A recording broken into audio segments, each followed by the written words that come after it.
Guys, apa kalian masih ingat kejadian menggemparkan yang terjadi di Jepang tahun 2022 kemarin?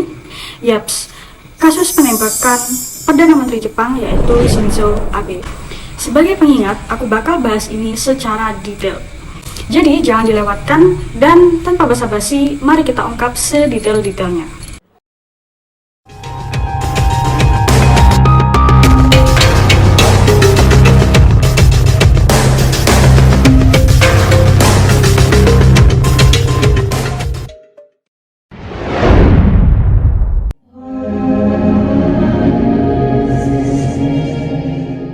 Shinzo Abe menjabat sebagai Perdana Menteri Jepang selama 4 periode. Beliau merupakan satu-satunya dengan masa jabatan terlama di sepanjang sejarah Jepang. Shinzo ini juga berasal dari keluarga politik di mana ayahnya merupakan mantan Menteri Luar Negeri dan juga kakeknya yang bernama Nobusuke Kishi merupakan mantan Perdana Menteri Jepang kala itu. Abe bahkan sukses menduduki sebagai Perdana Menteri selama 3 periode, yaitu di tahun 2006 sampai 2007, tahun 2012 dan tahun 2014. Setelah masa jabatan pertamanya sebagai Perdana Menteri di tahun 2007, dia sempat vakum dari dunia perpolitikan ya karena masalah kesehatan. Tapi di tahun 2012 dia kembali mencalonkan dirinya lagi sebagai Perdana Menteri dan berhasil mengalahkan lawannya yang seorang Menteri Pertahanan Jepang yaitu Shigeru Ishiba. Dari prestasi-prestasi yang dicapai Abe selama menjabat sebagai Perdana Menteri, dia akhirnya terpilih lagi dalam pemilihan Perdana Menteri tahun 2014 dan masih dipercaya hingga tahun 2022 kemarin. Beliau ini dikenal sama rakyatnya sebagai pemimpin yang membela aspirasi rakyat. Sekarang kita masuk ke kronologi penembakan. Kejadian ini terjadi pada tanggal 8 Juli 2022 ketika sang Perdana Menteri ini sedang membawakan pidato-pidatonya di kota Nara, Jepang. Awalnya berjalan sangat baik, tapi sekitar jam 11.30 siang hari, tiba-tiba saja ada sebuah tembakan yang terdengar dari arah belakang Shinzo Abe. Lalu Shinzo Abe ini bahkan sempat menoleh ke arah kiri untuk melihat apa yang sedang terjadi, tapi ternyata tembakan kedua justru datang lagi hingga membuat Shinzo Abe ini memegang bagian dadanya lalu terjatuh ke tanah dan mengeluarkan banyak darah.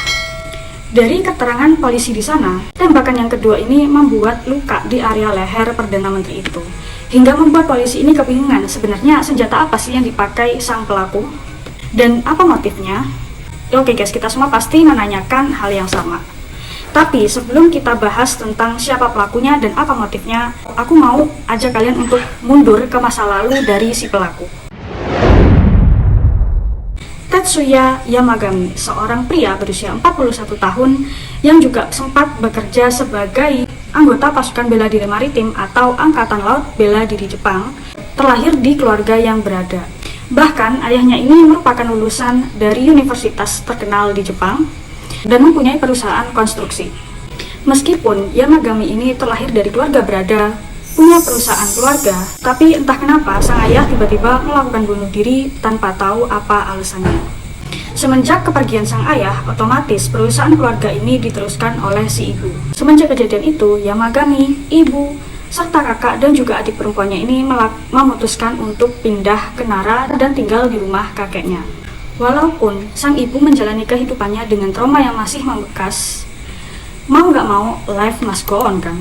Hingga akhirnya dia ini masuk ke sebuah anggota gereja unifikasi. Semenjak si ibu masuk ke gereja unifikasi ini, dia terus menyumbangkan semua uangnya ke gereja itu. Hingga akhirnya di tahun 2022, bisnis keluarga milik Yamagami ini bangkrut. Dan 3 tahun setelahnya, kakak yang sangat dihormati oleh Yamagami ini juga melakukan bunuh diri karena depresi akibat penyakit yang sudah lama dia derita. Karena Yamagami ini sangat dekat dengan kakaknya, dan orang yang dia jadi panutan malah bunuh diri, otomatis dia sangat merasa sedih dan kecewa. Gak ada lagi tempat untuk dia berkeluh kesah. Udahlah ditinggal ayahnya, perusahaannya bangkrut, sekarang juga harus ditinggal pergi kakaknya. Itulah yang membuat dunia serasa gelap di mata Yamagami. Dia bahkan juga sangat membenci gereja unifikasi yang diikuti oleh ibunya karena dia menganggap gereja itu telah membuat perusahaan milik keluarganya ini bangkrut. FYI, buat yang belum tahu apa sih gereja unifikasi? Jadi guys, gereja unifikasi pertama kali dibentuk oleh Sung Myung Moon asal Korea Selatan yang mengaku-ngaku bahwa dirinya adalah juru selamat. Ya, mungkin dewa lah ya, atau kalau di Islam dia ini ngaku-ngaku sebagai nabi. Gereja unifikasi ini sangat kontroversial guys, entah itu di negara asalnya Korea Selatan sana maupun di Jepang. Bahkan pemerintah dan masyarakatnya menganggap gereja itu sebagai kultus yang berbahaya. Dan rumornya gereja unifikasi ini sering mendapatkan sumbangan dari para pengikutnya, tapi nggak ada yang tahu nih sumbangan itu larinya kemana. So, itulah guys yang membuat Yamagami ini sangat membenci gereja unifikasi ini. Saatnya kita masuk ke motif penembakan. Jadi, menurut petugas kepolisian di Nara, motif pelaku ini karena dia sangat membenci setelah mengetahui bahwa Perdana Menteri Abe ini merupakan salah satu anggota dari gereja unifikasi. Dan itu sebabnya dia melakukan penembakan itu terhadap sang Perdana Menteri. Dan dari penangkapan itulah polisi mendapatkan pistol yang dipakai Yamagami untuk menembak sang Perdana Menteri adalah pistol rakitannya sendiri. Makanya polisi itu di awal sempat curiga kan, kenapa kok tembakannya ini bisa sampai membuat luka sayatan kecil di Perdana Menteri.